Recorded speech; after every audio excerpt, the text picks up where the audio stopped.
Hi, everyone. Hi. Hi. That's awesome. Are you guys volunteers or nice to? Thank you for coming. Okay. Well, my name's Alison Freeland. I'm a psychiatrist. I work at Trillium Health Partners. I do clinical work in our eating disorders clinic that's there, but I'm a general adult psychiatrist, and I'm really pleased to be here today to talk about three main things. I want to talk a bit about mental wellness. Then I want to talk a bit about burnout, which is a very common thing that I think people talk about. And then at the end, I just want to highlight some signs and symptoms of mental illness and when we should be thinking about how to help people access support and care.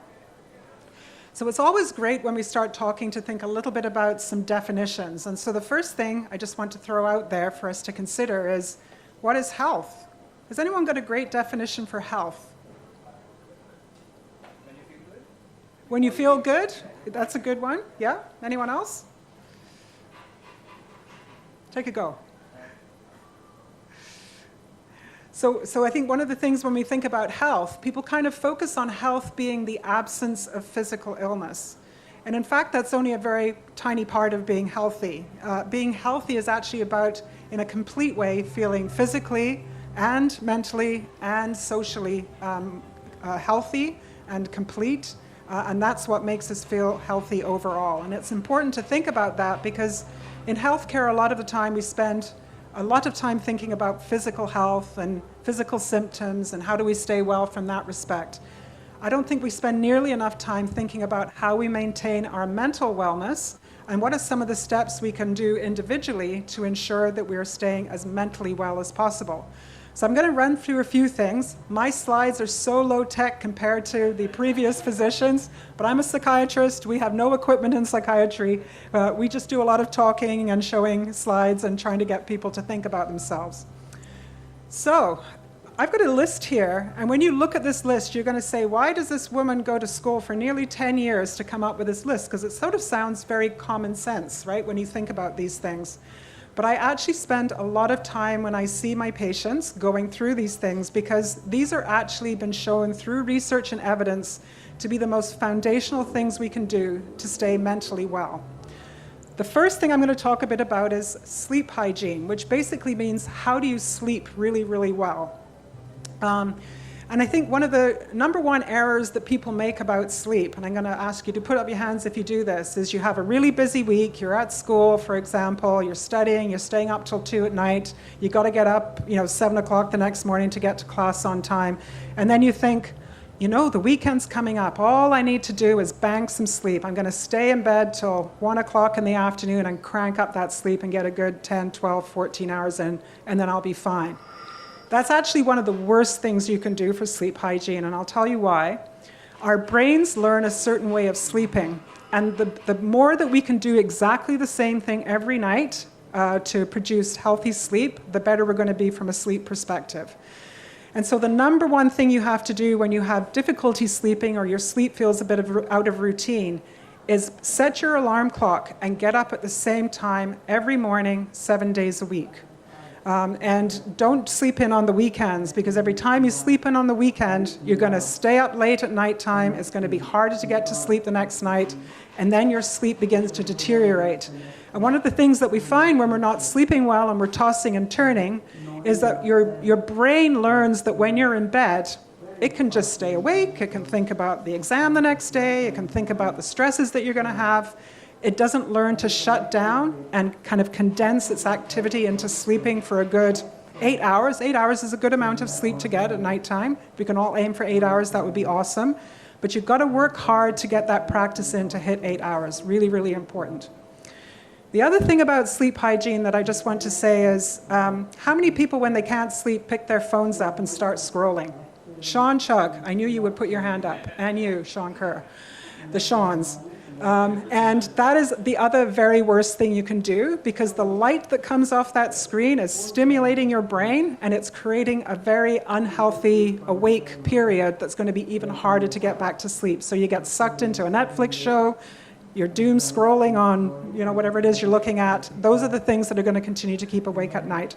So two main things: get up at the same time every morning and keep that phone out of hand reach so you don't pick it up when you wake up.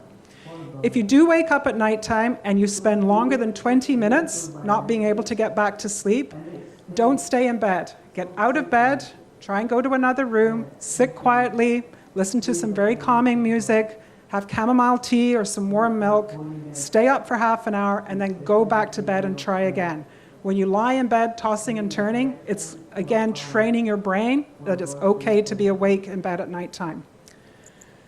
So let's move on a little bit to nutrition and exercise. We've heard from some of our other awesome speakers today the importance of that for lung health, for heart health. Well, it's good for your mental health as well. And exercise in particular has been shown through research to actually be treatment for mild to moderate anxiety and mood disorders. And so for people who have anxiety and maybe depression, making sure that you're having that regular 20 to 40 minutes a day of some exercise, even if it's gentle walking, early in the evening so you don't stay up awake because you exercise too late. That's actually very good for your mood and for helping with your concentration and your focus and decompressing from stress.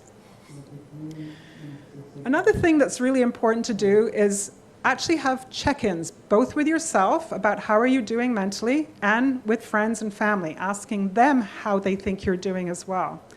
We spend a lot of time rushing around these days and not really sort of thinking about how am I feeling, how am I doing. But many of us go through a series of different feelings and emotions during the day, and if you don't stop and think, why am I feeling kind of cranky right now? Why am I feeling a bit irritated in the meeting that I'm sitting? Is it about the meeting?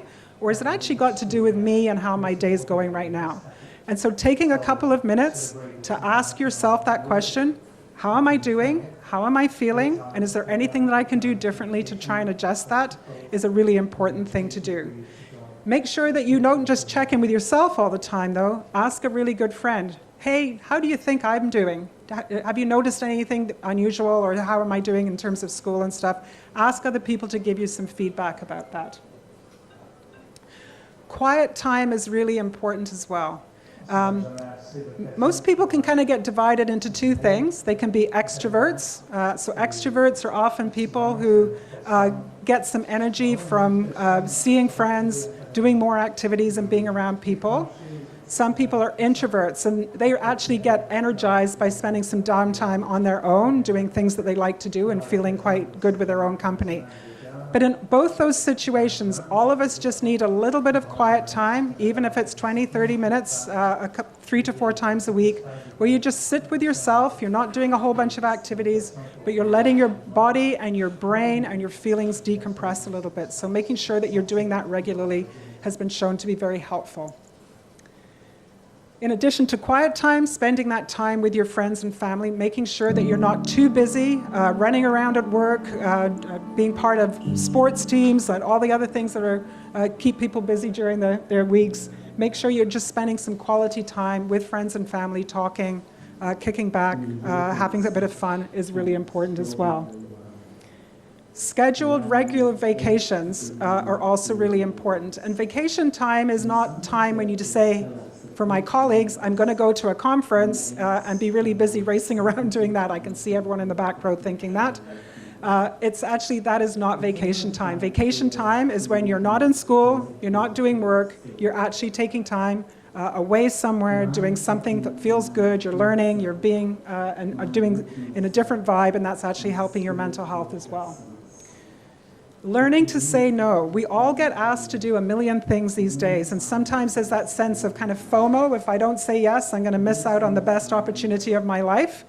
Well, actually, we can't just keep gathering up these opportunities. Sometimes you just have to say, how am I doing? Am I feeling tired? Have I reached a limit? This time, maybe I just need to say no and not take on that extra thing and feel committed again. It's okay to say no. There's going to be lots of things that happen in life that are opportunities, and saying yes to some and sometimes no to some is totally fine, and it's a great thing to be able to learn how to say no. The final thing I'll just say is, even though many people feel mentally healthy, it's always good to know in your back pocket where are your mental health supports. And those mental health supports are both your informal mental health supports and your formal mental health supports. Because there may come a time where you're getting super stressed or life is just getting pretty tough, where you need to know, who is that person I pick up the phone and call and say, I'm just not feeling great right now. I need to have a chat. Can we go for a walk? Can we go for a coffee? So you don't have to kind of think about that on top of everything else. You've kind of got that person that you know to call. And the same thing is with having your family doctor, or there's a counselor that you know, or you're aware of a great community agency like the Canadian Mental Health Agency, having those numbers handy. If you're feeling overwhelmed and stressed, it's almost like having a preparation kit for, I'm feeling pretty mentally good, but I know what I'm going to do if I don't feel so good down the road. So that's about mental wellness and a few tips around focusing on how to stay happy and well. But life is hard, life is busy, your own personal lives, what's going on in the world right now, it all feels pretty overwhelming and stressful a lot of the time.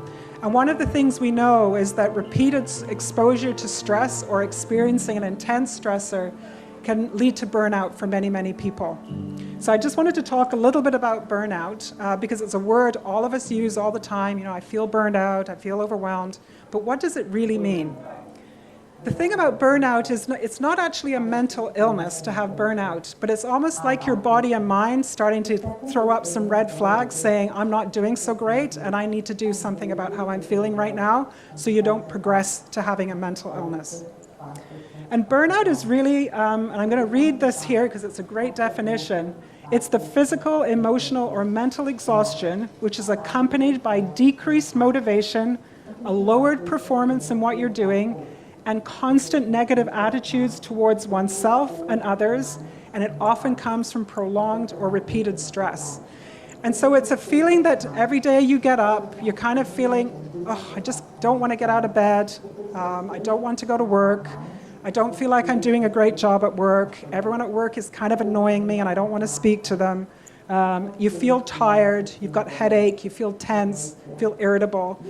All of us may have the odd day feeling that way, and that's kind of normal, but if every single day you're getting up and feeling that way, you have to think about the concept of burnout and what you might do to adjust what's going on in your life that may help you relieve some of that strain so you can get back to a state of mental wellness. So these signs are important to recognize, that idea of excessive tiredness. It takes longer to get things done during the day. You just don't feel enthusiastic. And your friends might say you're not doing as well, your marks are dropping a bit in school, or your boss at work is saying, hey, it's taking you a bit longer, what's going on?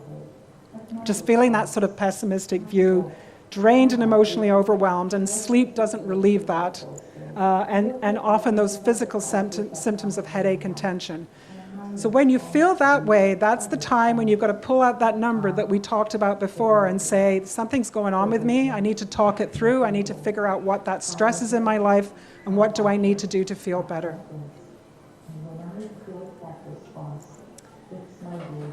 So what sometimes can happen, either as a result of burnout that's not being relieved, and so that stress keeps building more and more over time, or sometimes just out of the blue, people can get mental illness. And I just want to talk a little bit about some of the things to look out for, both in yourself and if you've, your loved ones, thinking about them. What are some of the signs you might want to see and get worried about that you'd want to get somebody in for an assessment and some help? The other thing I want to say before I go through this list very quickly is that mental illness can happen to anyone. It's not anyone's fault that they get mental illness. It's sort of like you get diabetes, you get hypertension, you get cancer, these are illnesses that people get. They can be genetic with stress on top of them. They can come as a result of all kinds of things that go on in people's lives. But mental illness happens to many people. 1 in 4 to 1 in 5 people will get mental illness. They often start when people are young. In childhood, in adolescence, we begin to see people developing early signs of mental illness.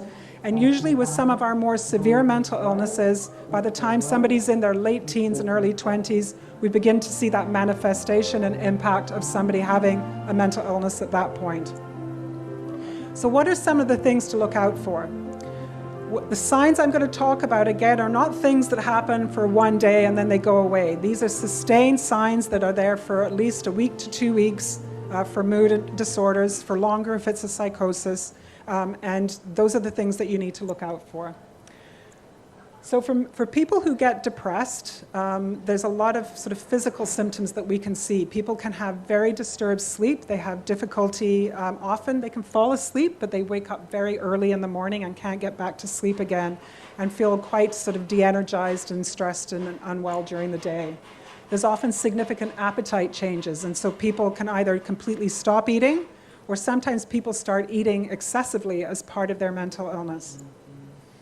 How people care for themselves, how people, do they take a shower every day? If somebody stops showering or bathing, are they not changing their clothes? Are they not doing their laundry?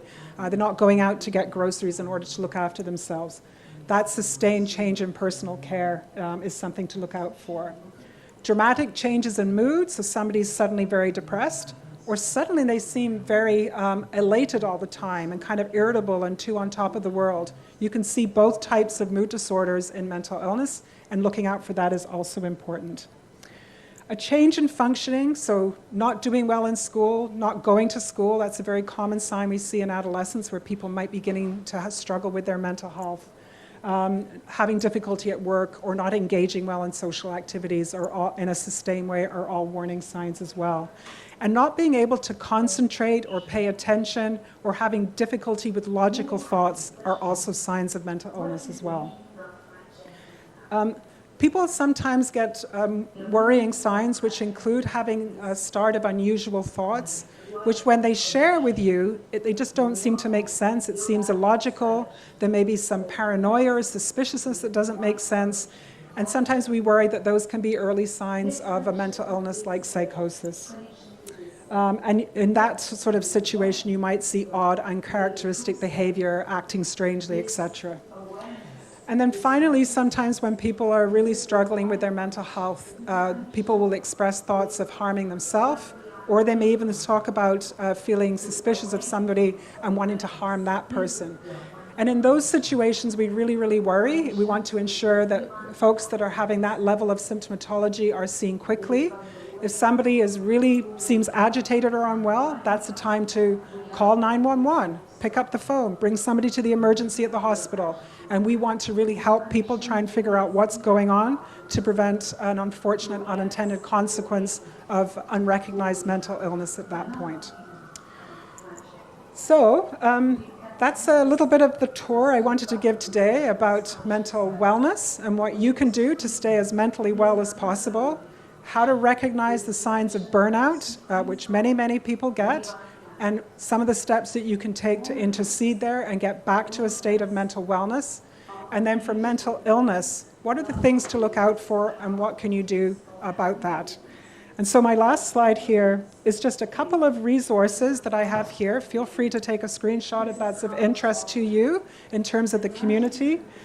The one I will point out to here, which is very helpful in Peel, is the quick guide. It's on the website for the CMHA Peel Dufferin, and it has got a very long list of all kinds of community-based resources for people.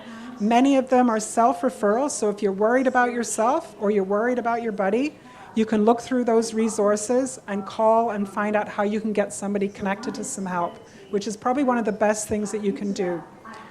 And the last thing I'm going to say is, if you see somebody and they're not doing well, ask.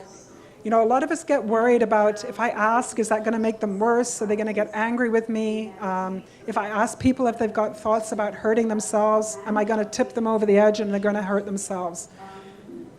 What has been shown is that when people reach out and ask how somebody's doing, it can be as simple as, hey, how are you doing today? It looks like you're having a tough day. It's a very easy sentence to say, and it can be some of the most helpful things you can do for your friends and family, just to reach out and ask that question, because that's the invitation for somebody to share that they're not doing great, because many people feel stigma about mental illness and they feel scared to share that. But if you show interest, you ask that question, and even if you don't know what to do, you say, I'm not sure how to help you, but I'm going to help you figure out how to do that, and call one of these numbers. That's the most important thing that you can think about doing from this perspective. So thank you so much for listening to me today. I hope you've learned something, and if you've got any questions, happy to hear them. Any questions? It's like the Lucy booth in Peanuts. It's the psychiatrist is in, so happy to answer any questions. Anyway, as you're walking out, I'm going to stand here, but thank you very much.